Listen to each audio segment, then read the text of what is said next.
Hi, everybody. Hope you're doing well and not feeling too underwater these days. So much going on in the world, so much stress. And I feel so bad having to give you a test on top of it, but I know that a lot of you have already taken it, so that's good. You got it out of the way. You're doing well. Everyone seems to be doing well. Last I checked, about early this afternoon, about half of you have taken it. We're still waiting to get the results in from Pennsylvania and Georgia. But if you continue to do as well as you've been doing, that's terrific. As I mentioned, that I won't put up any kind of grade distribution or anything like that until everyone's taken the exam. So that will be hopefully tonight. People will finish by tonight. I'll try to put it up tomorrow at some point, but if I don't, it'll certainly be over the weekend and by Monday at the latest. There's too many things we have to wait for right now, right? Anyway, I hope you're hanging in there. And I wanted to be a goldfish today because I wanted to remind you that you're all goldfish in your own ways, which is a compliment. Okay. All right. Why don't we? People want me to keep the fish. You want me to teach the whole class as a fish? I wish I could, but maybe later on, after we go through some demonstrations, that it's going to involve me actually having a human body. We can go back to something else fun. All right. So let's go ahead and do that.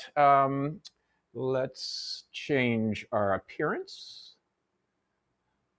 to. I love how this goldfish can smile with me. But sadly, we got to do this. Okay, I think we're in good shape here. Yes, yes, yes. Okay, great. So let's see if we have any quick questions. Again, I'm not going to answer questions anything to do with the specifics of the exam, and I'm going to tell you this right now. So if you've asked this, I'm answering it now. Again, I'm not going to assign specific letter grades to any number. Okay, you're just going to see your number, and you'll have a sense of. Of course, you do see your number already. I think that's true. And then you'll see I'll post a kind of letter grade range where I say if your score was in this range, that's the A range. If it's in this range, that's the B range, and on and on. I don't tell you about pluses and minuses or anything like that because we aren't assigning a letter grade actually until all your tests are complete and you have a full total number, and then we assign the letter grades. But what this kind of distribution will allow you to do is to see generally what grade range you're in. Okay, let's see the quick questions, and then we can start with today's material. Where's Nemo? Fish Professor, Fish Professor. That sounds like a beautiful song, John. Thank you. Somebody got 40 points. That's wonderful. Keep the fish, please. Will the following midterm be during the week of Thanksgiving? Nah, I'm not going to give you a test during Thanksgiving. When's the day off for Thanksgiving? Wednesday? I don't know. We'll work it out. Hopefully, we'll manage it so I give you enough freedom so you don't mess up your Thanksgiving week. Okay? All right. I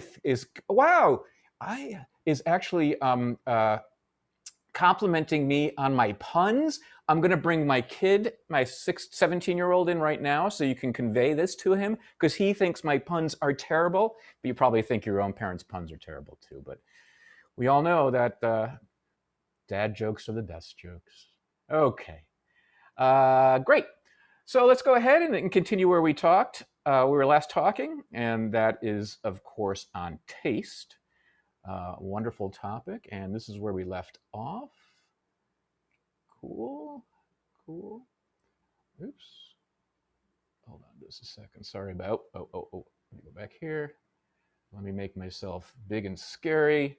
And we left off on how our experience of touch influences taste. And just to kind of take a step back here, we also talked about how sight influences taste, how sound influences taste, and then we moved into touch. And you know from your discussion sections that smell, out of all the other senses, probably has the greatest influence on what we taste. Maybe 80% of our experience of taste actually comes from that smell in the back of our mouths, like that.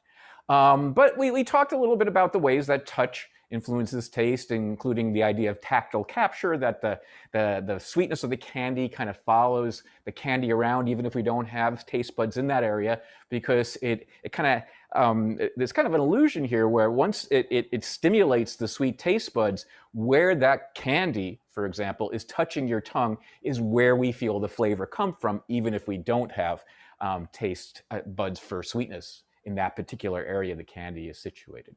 Okay, and then we talked about things like viscosity, and I wanted you to see my wonderful Trader Joe's rice pudding.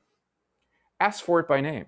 Okay, it's really terrific. And I wanted to, can you see this? Maybe you can't see it very well. Oh, it doesn't look like this is coming out too great here. But there's the middle part of the rice pudding, which I'll eat now, which is delicious. But then the outer part is actually thinner. It's less viscous than the middle part. And it does taste sweeter, and it's most likely an illusion. Okay? Because when you have something in your mouth that's more viscous, it has a little bit less kind of perceptual flavor, even though it has the same ingredients, than when you have something that's less viscous or more runny, which is kind of like the milk. Can you see that? It's running down the spoon right now. This is great. Talk amongst yourselves, I'm fine. Do you want to try some? Okay. There you go. Okay. Hopefully you enjoyed that. All right. So that's the idea. I just wanted to show it to you, and I don't know if you could actually see the difference in how viscous it was, but I tried it again after last class because I'm a big, nerd, and it actually absolutely is true. Where it's less viscous, it tastes sweeter. Where it's more viscous, it tastes less sweet, and that's kind of an illusion as well. Okay, so that's a little review, and now what we're going to talk about is kind of the big picture of everything we just went through with regard to taste. And what I'm going to suggest is that taste is going to be based really on integration, and like I said last class, I believe, hold on. Taste is, in a way, the most multi-sensory of our senses. And what I mean by that is that our experience of flavor, which I think most of us experience as something in the mouth, right? Maybe even on the tongue, really comes from everything. It comes from what you're seeing, from what you're hearing, what you're touching, right? Of course, what is in your mouth, but that's also influenced by the texture that's in our mouth. And so without all this input, we really wouldn't have much of a taste experience. And then we discussed some examples of that with regard to, eating in a dark restaurant or being blindfolded, initially at least. Things don't taste as vivid as they typically do. And it's a very noticeable thing, by the way. With a little practice, you can kind of learn to compensate, but you need this input. And, this is probably one of the reasons these cooking shows work so well on TV, right? You're certainly not tasting it. You're not even smelling these things, but the look at it, the sound of it when people bite into it or a fork is put into the food, that sort of thing. I mean, all that sort of information kind of, as we used to say, whets your appetite. It kind of makes you, kind of vicariously imagine yourself, maybe, unconsciously to some degree, eating the food. And so that's absolutely true. And so all the senses, we've just seen this, all the senses have a direct influence on taste, right? We know that sight influences taste. We know that sound influences taste and touch and, of course, smell. But the other thing you have to remember about this is that they can have an indirect influence too, because as we're going to learn later on in the quarter, the senses are always influencing each other for pretty much any perceptual experience we have. And given that they are influencing each other, they can influence each other and then have an indirect influence on our sense of taste. So let me show you what I mean by that. Smell can actually have an effect on the perceived viscosity. Okay, I'm going to open my rice pudding again. It smells milky, okay? It smells milky, which might, in a sense, make the viscosity seem a little bit thicker or a little bit thinner than it actually normally would. Because that milky smell, man, this is good. So that happens, and then the perceived viscosity in turn influences how sweet the flavor is perceived. Okay, so let me say this again. that the smell of a food, of a custard, of a rice pudding, affects the perceived viscosity of that rice pudding. And that perceived viscosity, you already know, affects the taste. So there's an indirect influence. Smell affects basically mouth touch, the viscosity, and that affects the taste, right? What else? Going in the other direction. The texture of something, whether it's a dry texture, whether it's a wet texture, whether it's viscous, unviscous, can have an effect on the perceived temperature of the food item. And we already know perceived temperature has a huge influence on how flavorful something is, right? And I guess in that case, we've got touch affecting touch, but ultimately it affects taste. And there's many, many more examples I discuss in the book about this. You can imagine how sight might affect smell, or how the sound of a vegetable might affect texture, and that experienced texture will have an influence on flavor. So, in a lot of ways, taste is a function of all of the senses, and maybe it's the sense that is most influenced by all of the senses. Okay, that's what I meant here by that top line, that taste is the most multisensory of our senses. Okay, good. That finishes that story a little bit. And now we're going to go into another part of the story. And I'm going to talk about this part of the story by introducing you to somebody who I think you're going to find fascinating. His name is Steve Poe. You're seeing him right there. And he is a master sommelier. Now, what's a master sommelier? Well, I don't know if you've ever heard the term before, sommelier, but those are the folks at, it's a French word, I assume. Those are folks that work at high-end restaurants and are there to basically recommend wines that match a food choice. And also, they're the ones that purchase the wine for the store or for the restaurant. Okay, he actually works at a restaurant that's in a country club somewhere in Orange County. He's the one that purchases all the wine. He goes around the world finding wines and is able to purchase them for the restaurant. For someone who loves wine, that's got to be a terrific job.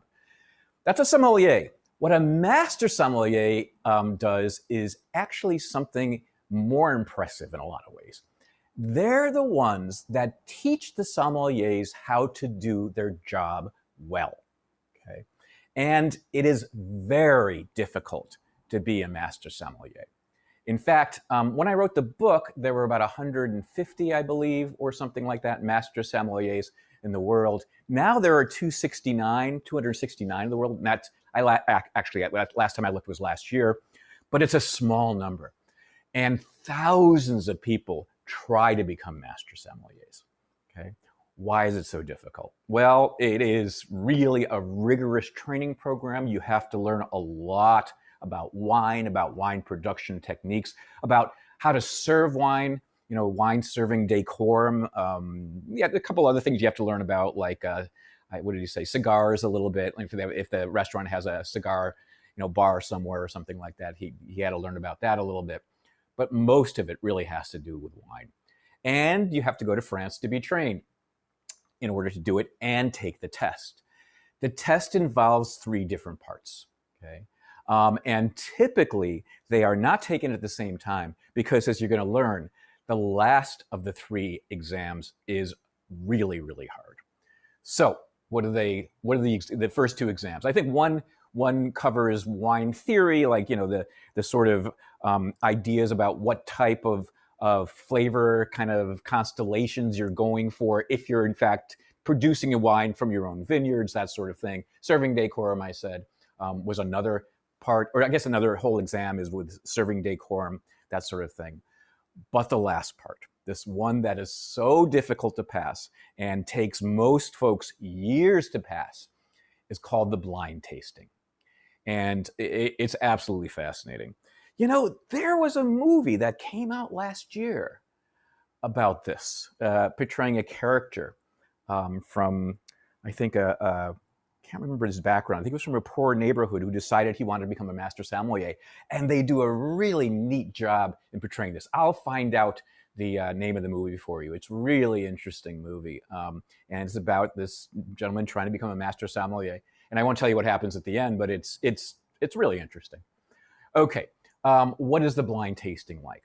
What they have to do is sit down at a table, and then 6 different wines are put in front of them, and they are wines that are either all red. I think they're typically all red because those are the wines that they take very, very seriously, are the red wines. Okay, and they are on unlabeled glasses. There's no bottles anywhere, and what they need to do is, in the span of about 25 minutes, identify the wines.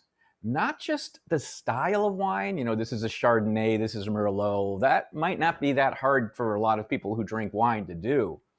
They have to identify the vineyard, when the wine was bottled, the year the wine was bottled, the region, and of course the grape variety. That has to be done in 25 minutes, and they need to do all 6 wines.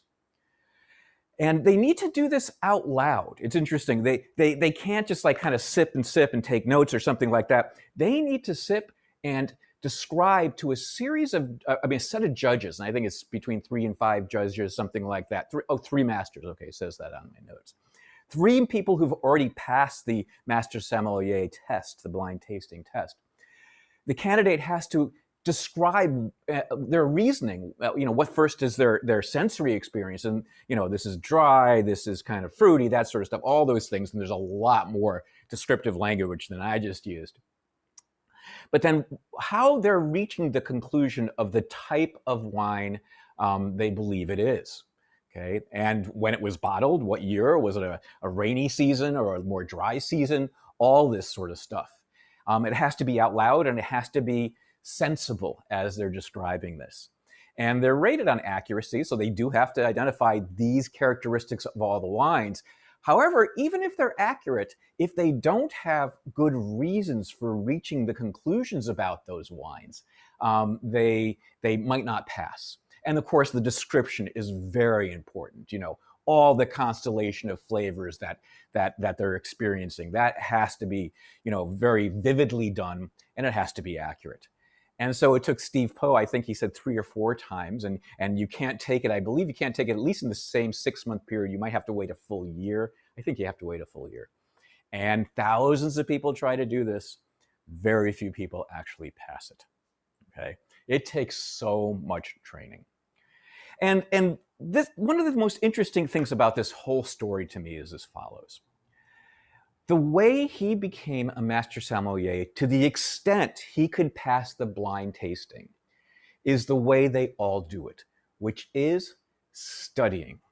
And I'm talking about the studying that you would do for your, PSYC49 class, sitting down with the books, like volumes of information about wine production techniques, how a certain type of soil exists in a certain region of France, what type of bottling methods they use. And as he learns these things, he tries to understand how those different techniques play a role in how the wine tastes. Okay, so I mean, I'm not much of a wine drinker. I kind of enjoy beer more, but certainly have had friends who've done this. Who kind of sit around and try to describe wines and try to guess these sort of things. They don't come close to what a master sommelier can do, but it's kind of a fun, kind of thing you can do at a party, if you're like me, right? Anyway, it takes book studying, and that to me is fascinating. That studying, what we say explicit learning, where you're actually kind of reading and trying to understand things, influences how he tastes in an interesting way, right? So he's becoming a perceptual expert by book learning, right? And we haven't talked about something like that yet. We've talked about perceptual experts like Daniel Kish, who becomes an expert because of kind of a compensation for his vision loss, and the folks that do sound engineering becoming experts because they have to become better and better at it in order to do a good job in movie and TV production and things like that. We talked about this. It's in the book regarding smell and coffee roasters and all that sort of stuff too. Their professions kind of give them practice. But this is an example here where, yes, it is a professional kind of goal to be a master sommelier, but the learning that improves the sensory experience is knowledge, explicit knowledge. So what I'm going to do is I have a little quote from the book that describes, this is right from him. I recorded all the interviews I did, and I asked him to, discuss maybe one of the more challenging wines he was able to recognize during the blind tasting. And this is what he gave me. Oh, I'm sorry. Yes, it's judged by 3 masters. I already mentioned that, but there it is on the slide. This is the description he gave me when I asked him to describe an experience where he was able to guess what one of the wines was. He said, "I remember I was working to identify the last of my 6 wines. Time was running out. Remember, they only get 25 minutes for this. I had looked at the wine's legs, and I don't know if you guys know what the wine's legs are, but when you watch, kind of wine connoisseurs drinking wine, sometimes they'll hold it up to the light and they'll kind of rock the glass back and forth. And what they're looking for is how the wine kind of drains off the inside of the glass. You can't really see it with ice water, but with wine, because if it's a little bit more viscous, when you do this sort of thing, it kind of slowly drains off the glass, and that can be a very telling bit of information about what type of wine he's drinking. I inhaled its bouquet and then taken a sip. I was trying to describe it as if it were an overripe Cabernet Syrah blend, probably from Australia. So he was trying to figure out what was the kind of constellation of flavors that he was experiencing. And up to this point, he kind of was, trying to narrow it down to something like this, a Cabernet Syrah blend. I'm not sure how that would taste, but anyway. But something didn't seem quite right. I thought again about its characteristics. It was a little bit off dry, and I think I can understand what that might be like, right? So it's not completely dry. It's kind of, a little bit off of that. It was big, meaning it had a very robust flavor, and it had high alcohol, which I can imagine you can taste. I certainly can taste high alcohol in a beer. I can imagine you taste it in a wine too. It had spiciness, and I can kind of imagine what that's like. It kind of tastes a little of pepper maybe, or something like that. And it tasted a little of dried raisins. Okay, I'm not sure I would be able to recognize that, but he certainly can. And then it just clicked. I thought, oh my gosh, this is an Amarone, which is a red wine from Veneto, Italy.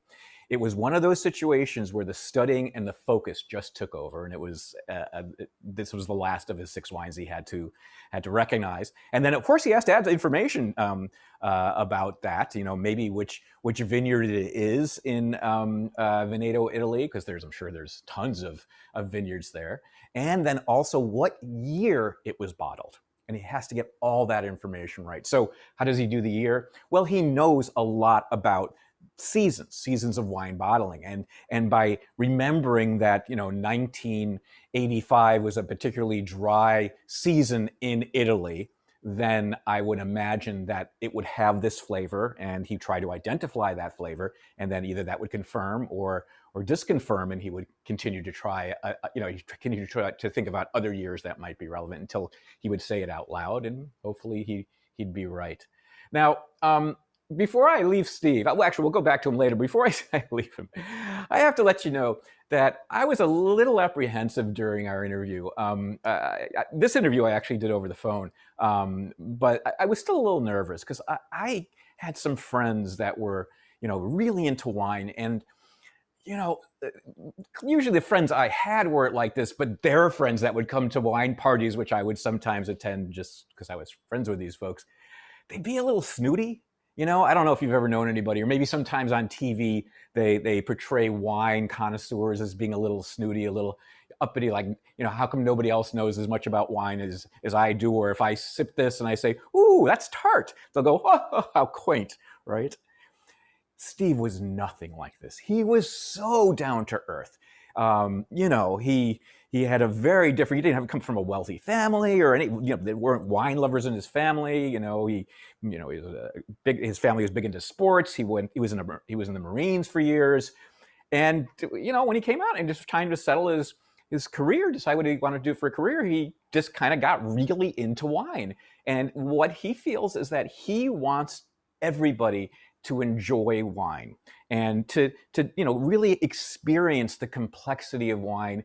And he knows most people aren't going to be master sommeliers, very few people, in fact. But he's enthusiastic about it, and just wants to share his enthusiasm. It was an absolute pleasure talking to him. I had no need to be nervous about being worried that he might be pretentious or might think I'm kind of silly because I'm a beer drinker, not a wine drinker. He was just wonderful, absolutely wonderful. Let's talk a little bit about the science, and then I'll answer your questions. We'll do a polling question. And so this is my point here with Steve, is it's the explicit learning, that the knowledge, that the understanding that a master sommelier gains about the wine allows him to be so good. And that turns out to have a really interesting, I guess, way of manifesting in the brain and their sensitivity to different flavors. So let's talk. Oh, I forgot. I have this guy. I completely forgot about this guy. Let me make sure you can hear him. Actually, I'm going to have to share again because I believe I didn't put this up. There we go. I understand the video is not going to be great, but I think you'll be able to hear most of what he's saying, and I think this is a terrific demonstration of a master sommelier. I don't know if this guy ever passed, by the way, but this is a student who's working to, who's practicing for the master sommelier exam, and you can get a sense of how accurate they need to be. Cheese rind, honey. Lots of honey. That one.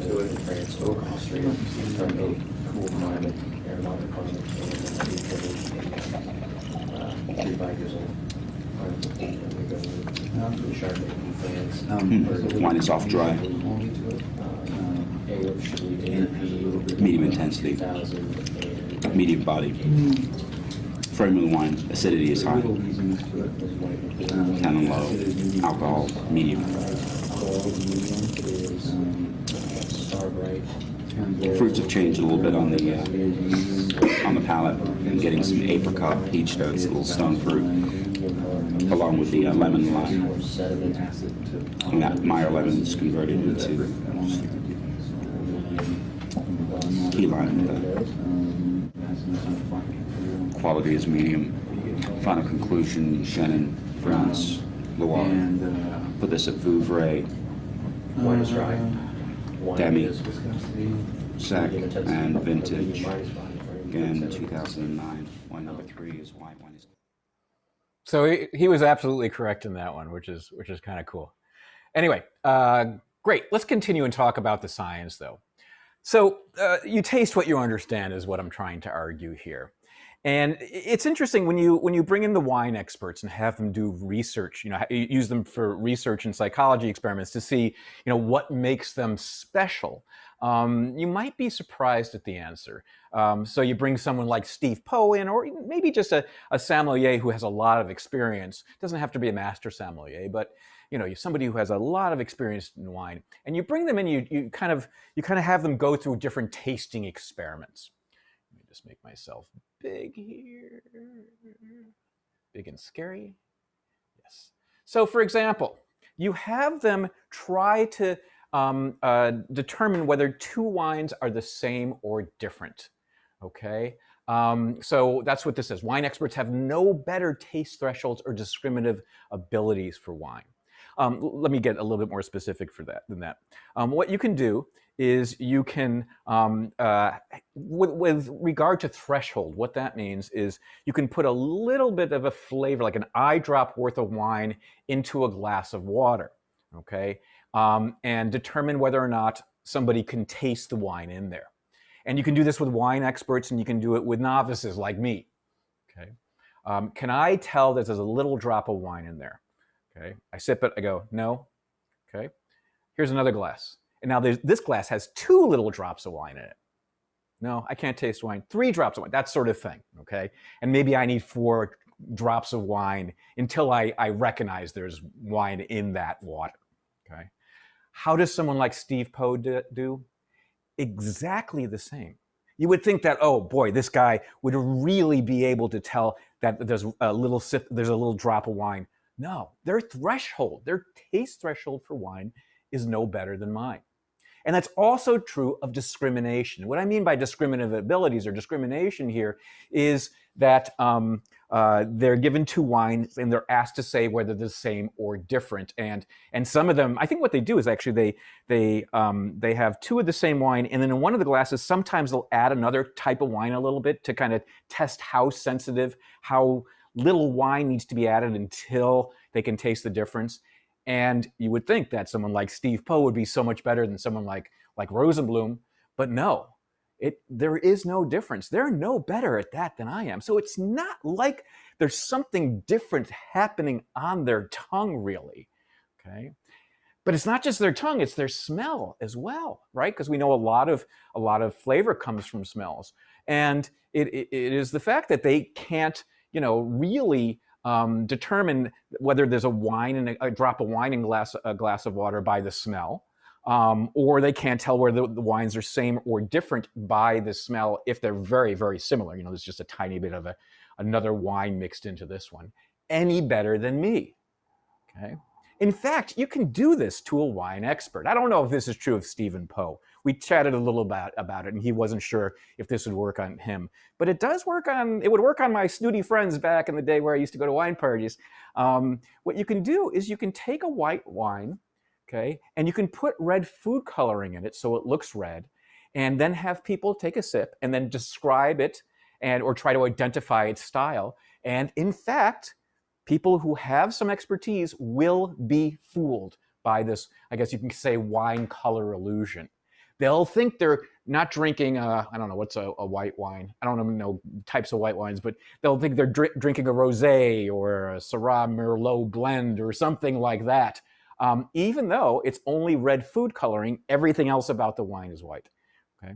What Steve did say about this is that, he's very aware of the fact that what he sees has a very strong influence on what he tastes. So he wouldn't be completely surprised if he would be thrown off by this. Whether he would ultimately be tricked is another thing. But maybe folks that aren't quite up to the level of Steve and the master sommeliers would certainly be tricked.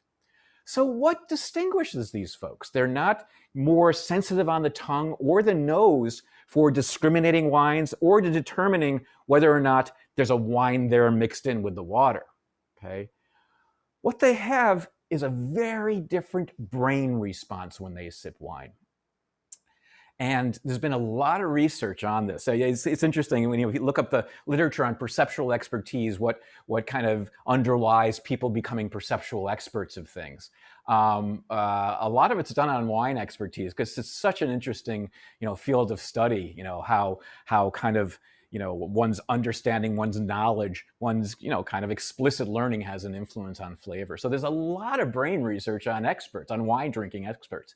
And what you see in brain scans as these people sip wines is a very different sort of response. First, you see that the areas where the kind of flavor, the taste neurons and the smell neurons kind of come together are enhanced in these folks. They show a lot more activity in those areas of the brain than somebody who's not a wine expert like me.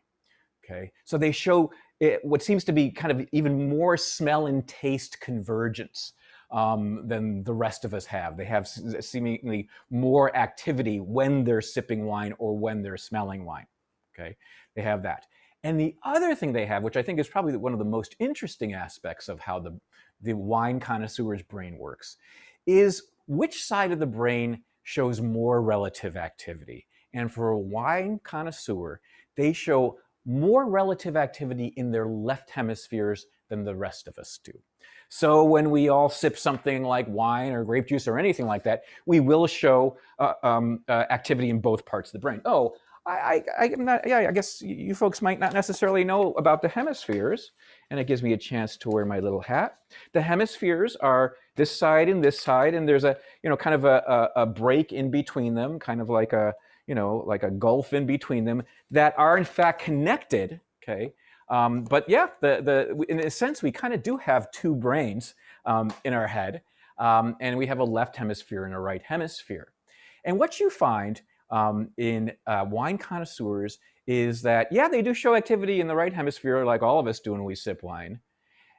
But what happens in the left hemisphere is much more activity than the rest of us do when we sip wine. So we all show activity in both hemispheres, but the wine connoisseur shows a lot more activity in the left hemisphere. That's how I'm indicating activity, just like that. Now, what is it about the left hemisphere? And I've got to be a little careful here because you know, I think in the popular press sometimes they kind of portray the difference in hemispheres a little too kind of superficially. You know, like they say, oh, are you a right brain thinker or left brain thinker? Or, you know, there's no evidence for that type of very kind of dramatic distinction in people. But we do know that to some degree, the two hemispheres seem a little specialized. Okay, and maybe you've heard this somewhere along the lines, you know, in an undergraduate class or high school class, that our left brains, at least those of us that are right-handed, the left hemisphere seems to be the more analytical hemisphere. So we do, you know, mathematics, language, that sort of stuff is typically processed more in the left hemisphere, where, you know, like spatial recognition, face perception is done in the right hemisphere, right? Again, I don't want to kind of simplify it. It is more complicated than that. But it kind of can be illuminating about what's going on. For wine connoisseurs, they show more activity in their left hemisphere. What does that mean? Well, it means probably that they are being more analytic about their flavor experience, right? Which makes so much sense given that quote I just read to you from Stephen Poe and what I've been saying about these specialists, right? They are using their kind of explicit knowledge, their understanding of how wine is produced and bottled and grown and all that stuff. And so when you sip wine, all that stuff, you know, whether we're conscious of it or not, all that stuff's kind of playing a role in the left hemisphere. And what it likely is doing, in fact, the evidence shows that they're having greater activation in their areas that have to do with memory and language, which is, for those of us that are right-handed, in the left hemisphere. Let me just take a quick aside here. I know I always get these questions from left-handers or ambidextrous people. Is it opposite? No. For left-handers and ambidextrous, truly ambidextrous people, the division between the hemispheres isn't as dramatic. So a lot of this research is discussed with regard to right-handers. Sorry to be kind of biased in there, but that's where the research often lies. Oops. Okay, I just saw I had a little connectivity problem. Hopefully I'm okay. Okay, anyway. So what do experts have?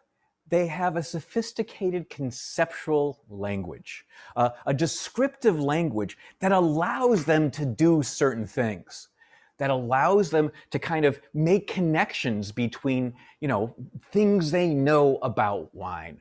So it's not surprising that that's actually what's going on, that their left hemispheres are more active and they are in fact making connections between what they are tasting and what they know.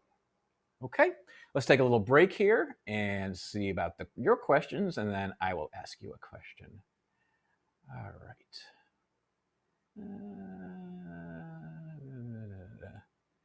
Okay. Oh, Uncorked. Yeah, Kayla, that's it. That's the movie. Thank you so much for sharing it. Yeah, I think it's a really interesting film. I guess it's a couple of years old, right? Or maybe even less than that. It's definitely on, you know, pay channels. I don't know if it's on Netflix, but I read about it somewhere and I thought, oh my gosh, I got to watch this. I know a little bit about the Master Sommelier stuff, and it's very well done. It's a really interesting film. That's the movie. Thank you. Frame rate got a little slow. I apologize for that. Oh, frame rate for the video. Okay. Sorry about that. Roy says, okay, I won't repeat that, Roy, but it's funny. For wine tasting, is there other titles for other foods, like people with good taste palates? Yeah, that's a very good question. So we use sommelier for people who are, you know, trained in being very sophisticated with wine flavors. You know, typically they spend a lot of time, you know, kind of going up to tables, and saying, would you like to see the wine list? And can I recommend wines based on what you're ordering food-wise? So I'm going to have the duck, she's going to have the fish. What wine do you recommend? And they're very sophisticated with what they recommend. They don't want to, especially for fish and poultry, they don't want to recommend something that's too overpowering. With red meat, they'll usually recommend something that's a little bit more robust flavor, but they have to know a lot more subtleties than that. Can they do it with beer? And I talked to Stephen Poe a little bit about beer, because the beer world has changed a lot. I think for the most part in many positive ways here in America since I was a college guy. The types of beers, the quality of the beers are just out of this world, and it's very impressive. And he said that he has started learning a little bit about beer. He really loves wine. That's what his drink, his favorite drink is, and that's what he's there to teach people about. But he's learning more about beer, and he said there are people that are very good at this. There isn't a master sommelier, I don't think, an analogous master sommelier for beer. There might be people that maybe there's certain French foods that are they're strongly trained on just in a particular food. But of course, if you become a French chef, then you're very sophisticated with all the French cooking and probably have a certain kind of taste specialization that again is informed by how it's cooked, how a food is cooked, how the ingredients are grown, all that sort of stuff. So that's a great question, Kennedy. Thank you. Okay. Is there anything else? No. Okay. Let's just do one of our polling questions for fun. I think you should be able to answer this one. Yes, you absolutely can. So the slide's right there again. The answer is right there on that slide. Which of the following is true of wine experts? A, they have better taste thresholds for wine. B, they have better taste discrimination for wine. C, they have enhanced activity in language and memory brain areas when sipping wine. Or D, your favorite, all the above. There you go.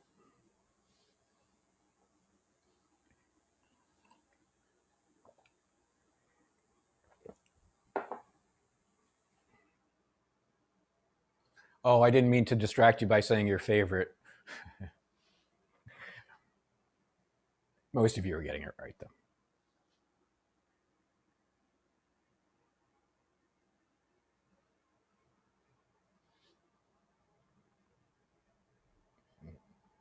I'll give you another 10 seconds.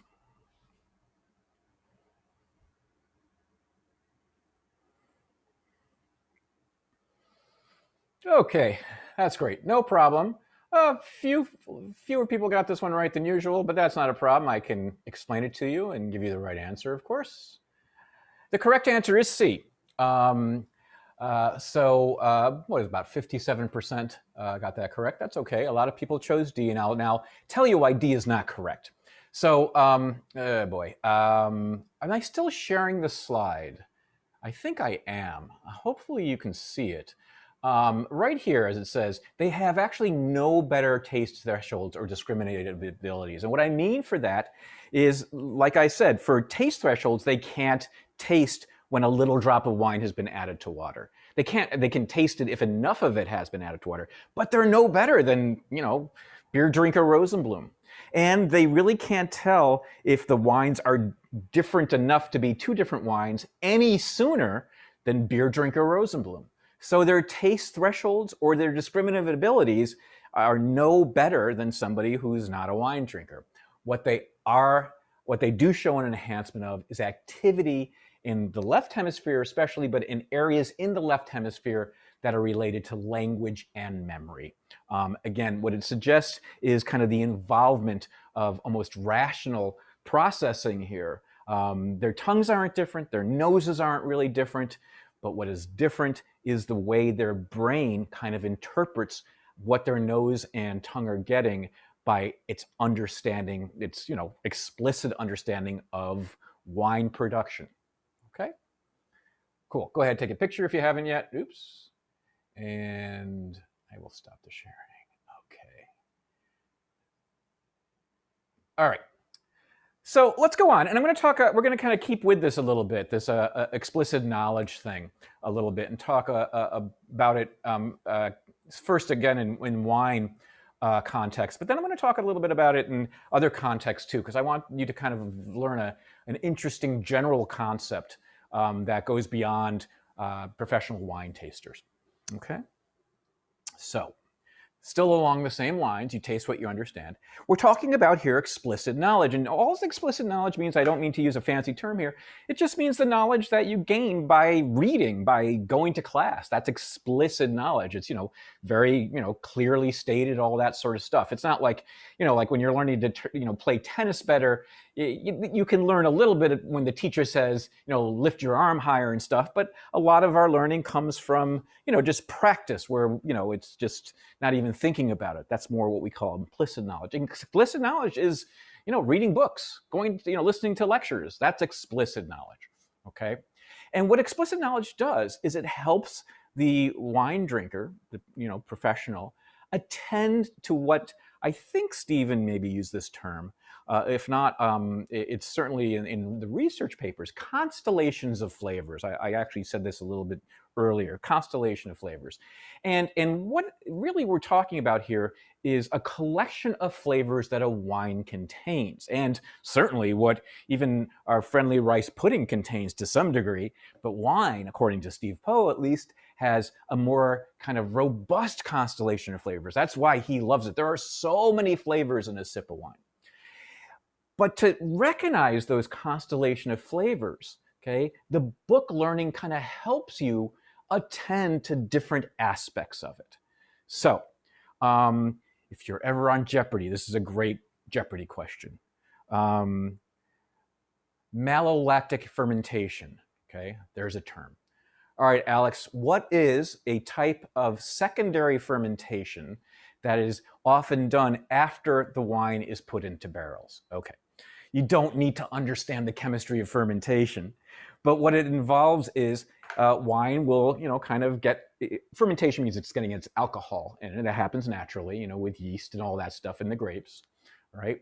And then it kind of settles, and it's got a certain, alcohol level. But then they kind of induce a secondary fermentation. So malolactic fermentation is a style in which a secondary fermentation is needed. You don't need to know it for a test, really, but you might need it for Jeopardy. Okay, so really what I'm most interested in with malolactic fermentation is the flavorful outcome.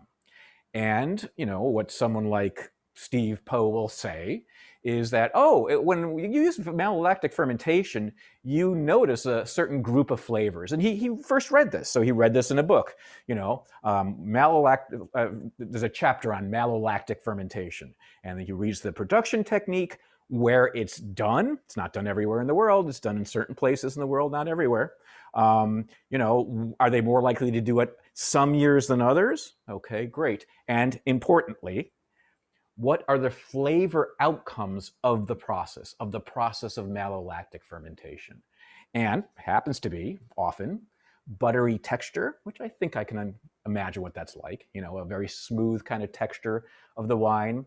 Sauerkraut, okay, you guys know what sauerkraut is. It's thinly sliced cabbage that's then pickled, right? I guess wines can have kind of a sauerkrauty flavor. Maybe some of you wine fans know this. And then yogurt, I could imagine a wine maybe having something like a yogurt sort of aftertaste a little bit, a tiny little yogurt aftertaste. So what he'll do now, so I should mention this, that as he's reading this in the book, that malolactic fermentation induces these flavor constellations, he'll grab a wine pour a glass that has been through malolactic fermentation to see, yeah, it does have a buttery texture. It does taste a little of sauerkraut. It does taste a little of yogurt, right?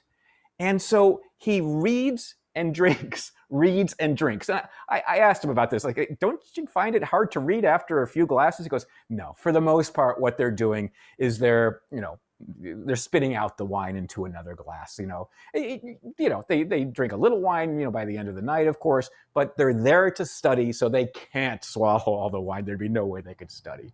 But it's important, he said, you have to sip and read, sip and learn, and that's how you become a master sommelier.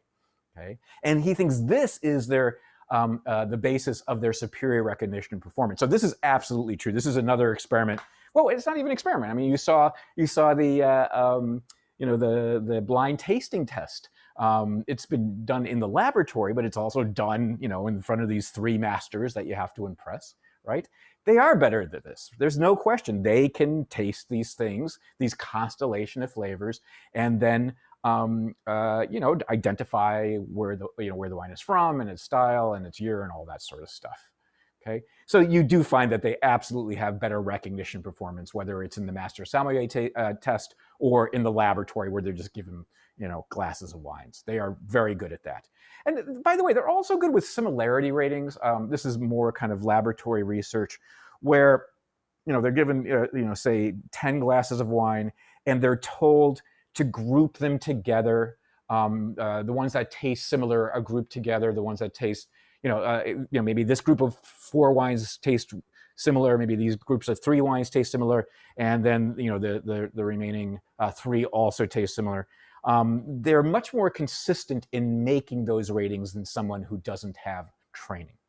So, I mean, certainly in these tests, they are better. It's not just, they're no better they're not better at the threshold and the discrimination, but they are good at identifying the wines, and they are good at kind of classifying the wines. There's no question about that. But this idea of constellations turns out to be very important for what they're doing. Because if, for example, Steve is in the test and he tastes sauerkraut in the wine, he can go, oh, sauerkraut flavor is one of the outcomes of malolactic fermentation. So let me take another sip and see if in fact that buttery texture is there too. Oh yeah, it's there. Is the yogurt? Yep, that's there too. This wine has gone through malolactic fermentation. He narrows it down to, certain regions in France, for example. So kind of tasting one piece of the constellation leads to him kind of attending to the other pieces. So that's what I mean here by explicit knowledge helps his attention to the meaningful constellations of flavors. So here's another quote. You don't have to learn this or write it down, but I think it's going to help us understand. There's no question that the more knowledge you have, the more your tasting is informed. If you know, for example, that they use a tufa subsoil in the Anjou-Saumur, which is a region of France. Tufa subsoil is a type of soil, I believe, that's under the topsoil, and that it is supposed to have ramifications to how sweet the grape is, which of course will have bearing on what the wine tastes like. If, for example, they use tufa subsoil in the Anjou-Saumur, then when you're trying a Cabernet and you're getting that chalky, stony minerality of the wine, you become confident that you're tasting a Cabernet Franc from the Loire Valley, probably Chinois. And knowing this can then draw your attention to other tastes associated with the region. Okay, I'm not sure I understand all those words. Okay, it's in my book, so at one point I did. But the point is here, he's just kind of giving us a wonderful example of how his explicit knowledge of how tufa subsoil, in this case, has an influence over the grape, which has an influence over the wine and its flavor, and what that can be used as when he's sipping wines is a cue for, oh, it might be from Anjou-Saumur, and these are the type of wines that they typically make there, they produce there. So let me see if I can find another flavor that can kind of narrow where that is. So yeah, oh, it's chalky. I don't know what that's going to taste like. Stony minerality, I don't know what that's going to taste like, but you wine connoisseurs might. And you become confident that you're tasting a wine from a specific vineyard and that was bottled in a specific year. So I think it's just so fascinating that his knowledge kind of allows him to attend to different aspects of his flavor experience. I wish I could do something like that. I mean, I just think it would be so cool. Okay, as I said, I want to kind of branch out now and talk about this generally, about how explicit knowledge can enhance perception. Because as I said, this is kind of the first example we really have of it. Um, so uh, let's talk about this in another domain. Chess players. Oh, yeah, my wife and I are going to start watching this show tonight. The Queen's Gambit, is that what it's called? Something like that? It's a new Netflix show. It's supposed to be pretty good. Maybe you guys have watched it. But let's talk about chess. So I guess my dad was a pretty successful chess player when he was young. When he was a teenager, he was actually a champion in outside of New York. And he used to tell me he'd be able to do this type of thing, but he couldn't by the time he was older. But you do see this sometimes. So what they can do, chess players, is they can memorize piece configurations. And if you look on the internet, you can see examples of this, where a chess professional, somebody who's very, very good at chess, can play, say, 10 games at the same time in the same location. So typically you see the chess players in the middle of a group of tables, 3 long tables, and there's 10 players all together kind of sitting outside the tables, and they all have chessboards there. And he just goes from one to the next and plays each of these people at the same time. And what you, or she, I guess the Queen's Gambit might show this sort of thing too, I'll let you know. As they're doing this, you see them actually make moves or tell the player to make a move for them without looking at the board. So they'll look down at the board they're playing and they'll go ahead and make a move. And then before they even turn around, they'll say, oh, and player number 4, I wanted to move my bishop to Queen's 3. Okay, without even looking. And the way they're doing this is memorizing the boards, and they can do this, and they can memorize where the pieces are and everything, and it's really, really impressive. I guess there's little tricks they use, and of course it's years and years of practice, but it's really impressive, and they're great at it, much better than you and I would be at, unless some of you are chess champions. It's really impressive to watch. However, it turns out they're only good if the pieces have been configured on the chessboards based on an actual game of chess.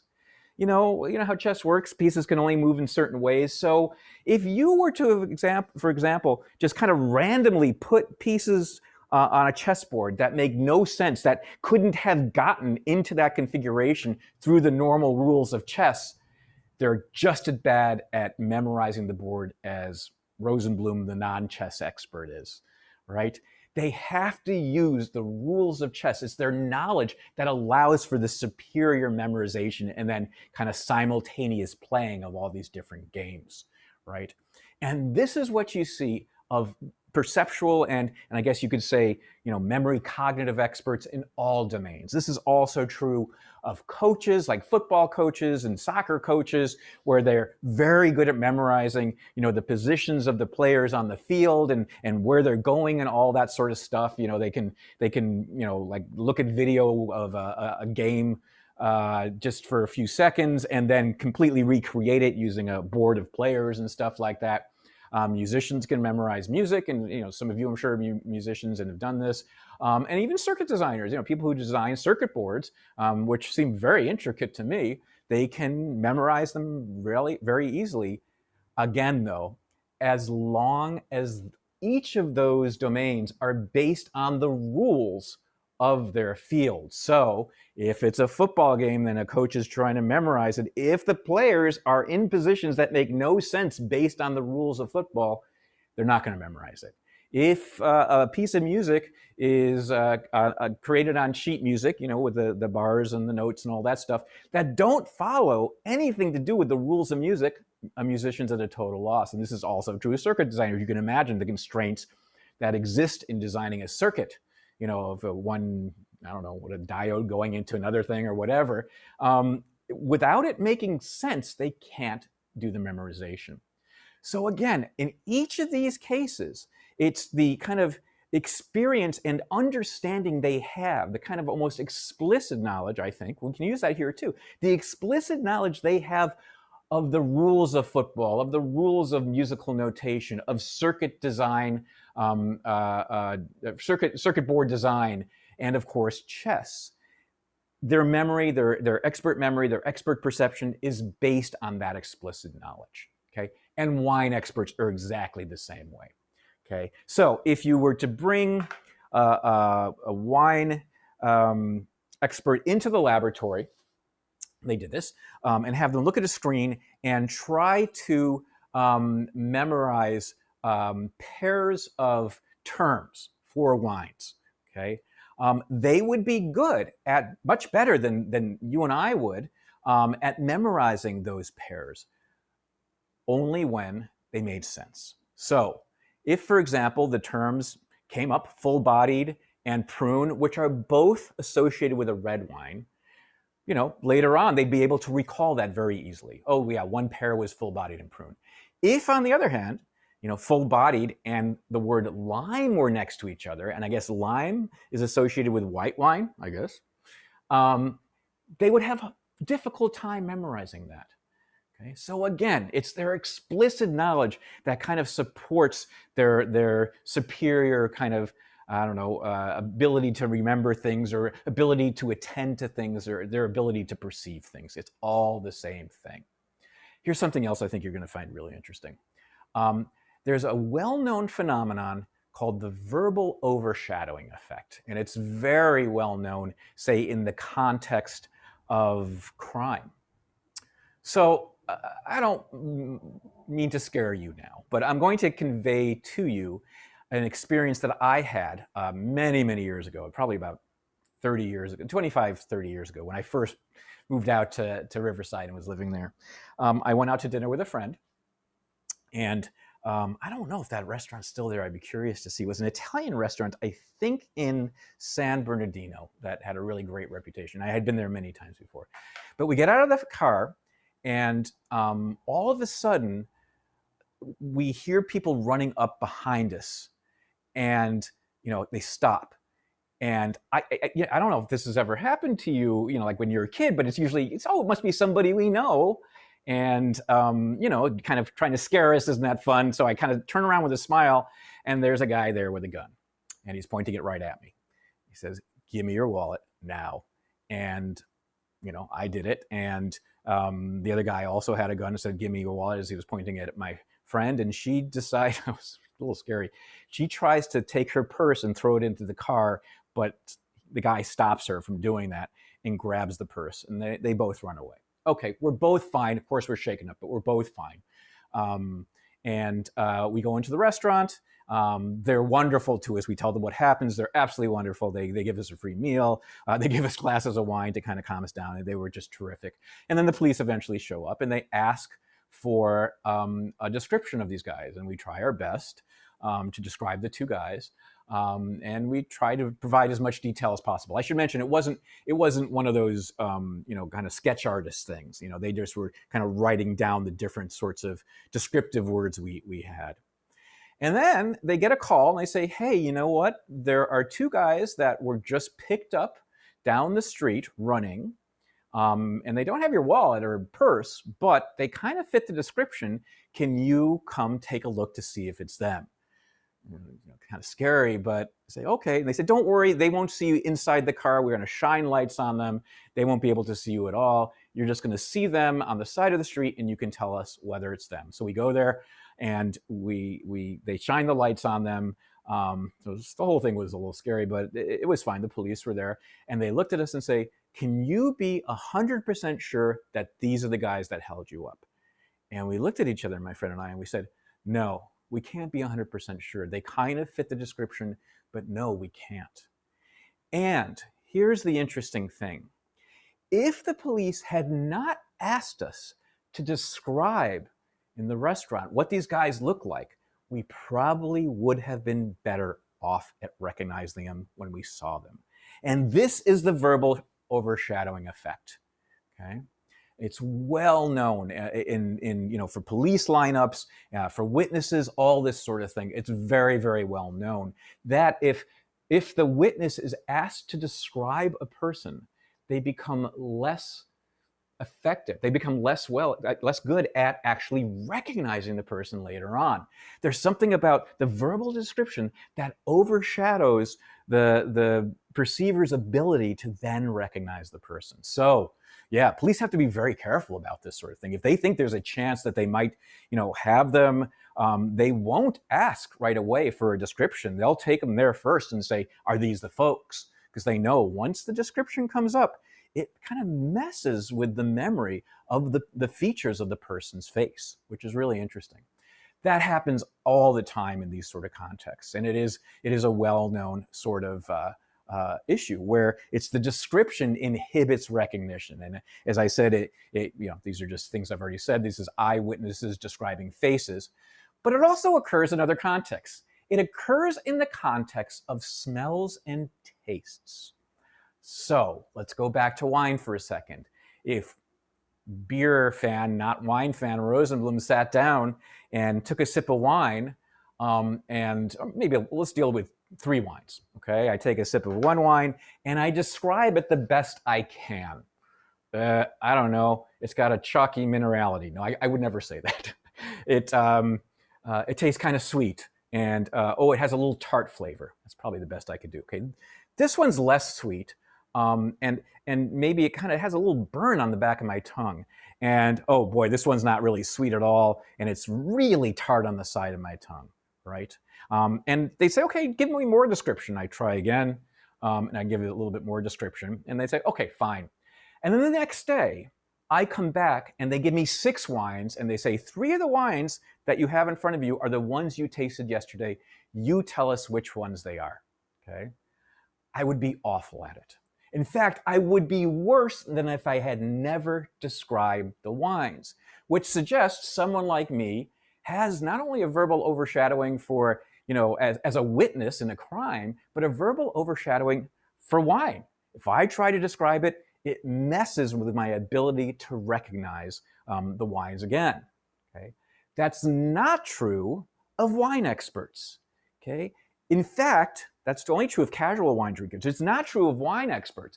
It doesn't inhibit their ability. They'll take a sip of wine, and you heard that guy on that video, or you read, what Steve Poe did when he was describing the wine. It's got this chalky minerality, it's sauerkraut, it's got a buttery texture, all these sort of things. Okay, there's your first wine. And they go through these, and then the next day they come in and say, find those 3 wines out of the 6, and they'll go bam, bam, bam, bam, and they'll say, it's these 3, and they'll be absolutely correct. And they would be no better at doing that recognition. In fact, probably a little worse if they weren't allowed to give the description. So for the expert like Steve Poe, giving a description enhances probably their ability to recognize wine. For the non-expert like Rosenblum, giving a description actually makes my ability to recognize a little worse. And that's not just true of wine, it's true with certain foods. Again, somebody asked about whether you have kind of an expertise with food. And yes, if you're a dessert chef or something like that, I think often that's how these things are done. And you can describe a dessert very well, and kind of that the way the flavors should go together. That helps your memory in recognizing it the next day. If somebody who's not a dessert expert tries to go through a description, it makes it worse for them. So verbal overshadowing is really a problem with the non-expert. The experts can actually kind of overcome. They can kind of use the description to, if anything, facilitate the recognition ability. Okay, that finishes our discussion of taste. So let me see if there are some questions. Okay. Jason asks, if I win Jeopardy with the term malolactic fermentation, I'll be sure to split the profits with you. Jason, you guys are all witnesses. All 90 of you right now, but you're all witnesses, okay? Remember that when Jason wins Jeopardy. Mason says, good show. What show were we talking about? I can't remember, but okay. Wait, what were we talking? You liked, the chess show. You liked it, Mason? That's good to know. Okay, I'll tell my wife that Mason recommends it. There's a YouTube video where the world champion plays completely blindfolded 10 games. Okay, I'm absolutely going to look that up, Jan. Thank you so much for pointing that out to me. That's great to know. I've seen it before. It's really impressive. I've seen it live, actually. My dad took me to where were we? Washington Square, New York City, and showed me, some of these experts. There's a lot of, chess playing in Washington Square if you ever have a chance to go to New York City, and it's just so cool. It's so cool. Okay, let's do a polling question very quickly, and then we'll start a new topic. All right, and it's just verbal overshadowing. Okay, so it's absolutely the thing we just learned. The slide is still up as I see it. So in the verbal overshadowing effect, A, verbally describing something you see helps you recognize it better. B, verbally describing something you see makes you recognize it worse. C, touching something helps you visually recognize it later. Or D, none of the above. Okay, so I'll go ahead and give you this. There you go. I'll give you a few seconds to do this.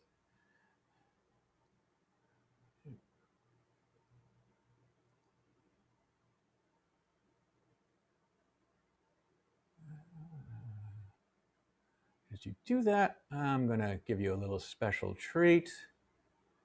I hope. Where is this? I don't know. Yeah, keep doing that. Just give me a second here. You'll enjoy this. It's worth the wait. It's worth the wait. I promise. Shoot. Ah, there it is. Okay.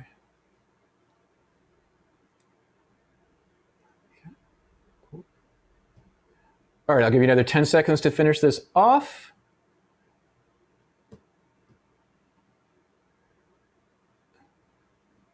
Okay, let's do this one.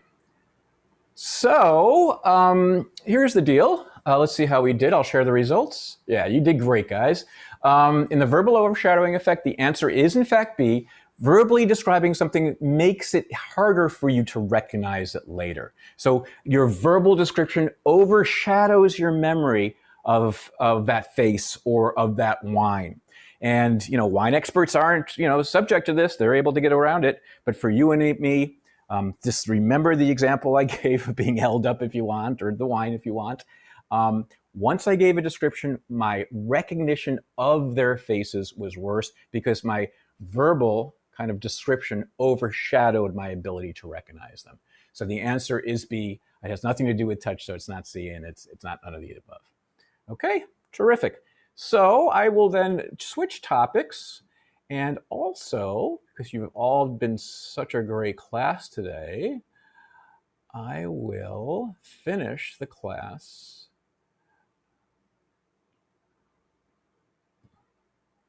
with a kitty on my head. How does that sound? Does that sound fun? All right, terrific.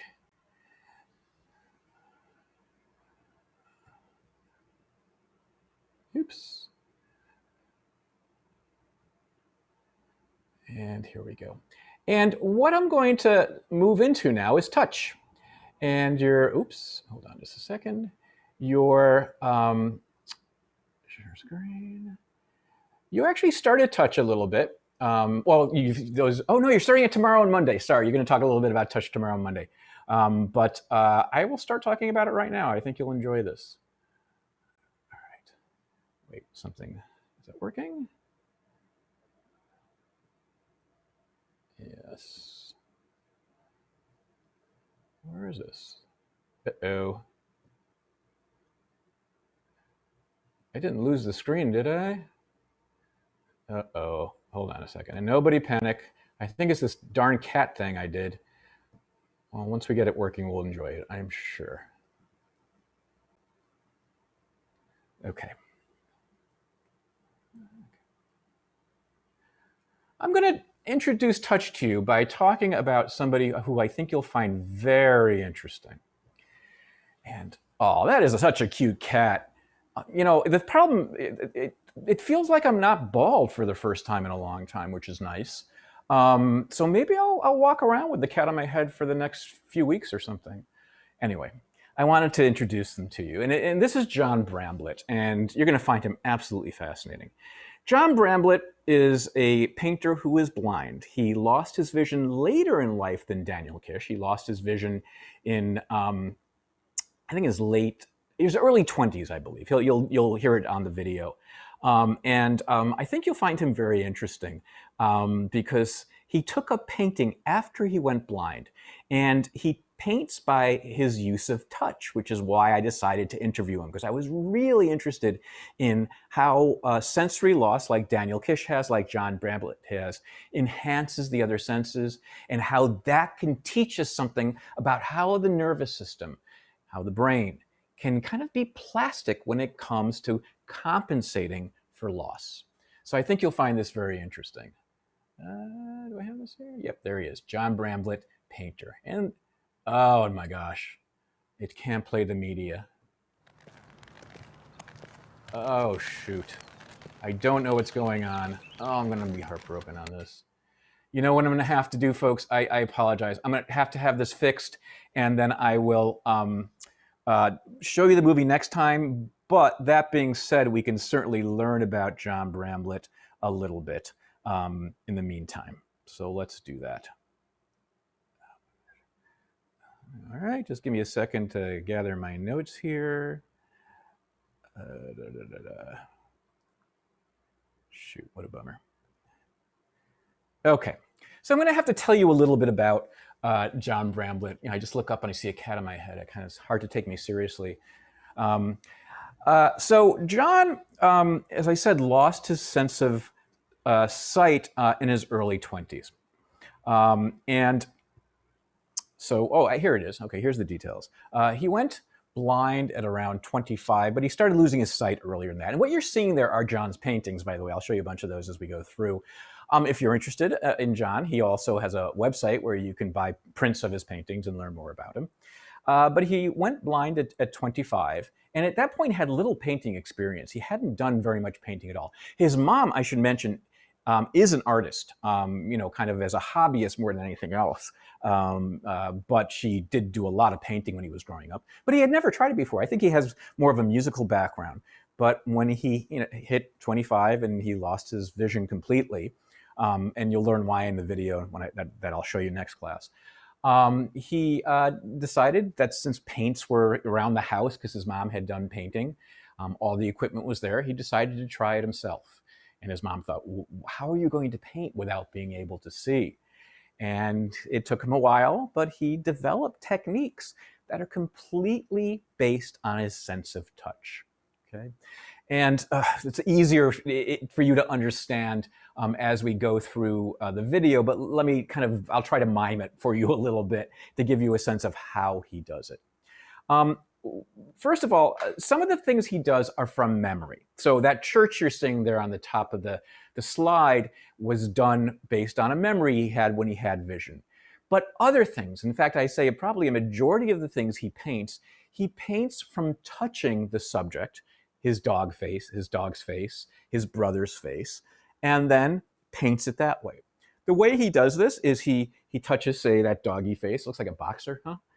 And then he kind of takes a special type of paint and lays it on a piece of paper. Okay? That paint is a really kind of unique type of paint that maybe some of you have actually experienced before. It's a type of paint called puffy paint. And it's a type of paint that leaves a little kind of a little thing that rises above the paper that you can actually feel with your finger. Puffy paint's often used to kind of embroider jackets or something like that. If you've ever tried to put a design on a jean jacket, puffy paint is often used by kids to do that sort of thing. But it's also used for other folks, more professional painters. But the great thing about this puffy paint is, as I said, it leaves a raised kind of edge to it. So he'll feel the dog's face, and then he'll kind of use the puffy paint to do outlines on it. And then once he does that, he goes to the easel, okay, and makes that small image that he can touch with his hand and uses puffy paint again to put it on the easel. So now that doggy picture, I believe, is at least 3 by 3. Okay, it's on a canvas. It's not a tiny little picture. So he kind of first puts it on a piece of paper, but then he puts his puffy paint outline of the doggy on the canvas. Good. Once he does that, it's time for him to kind of color in between where those lines are. And the question is, how does he do this?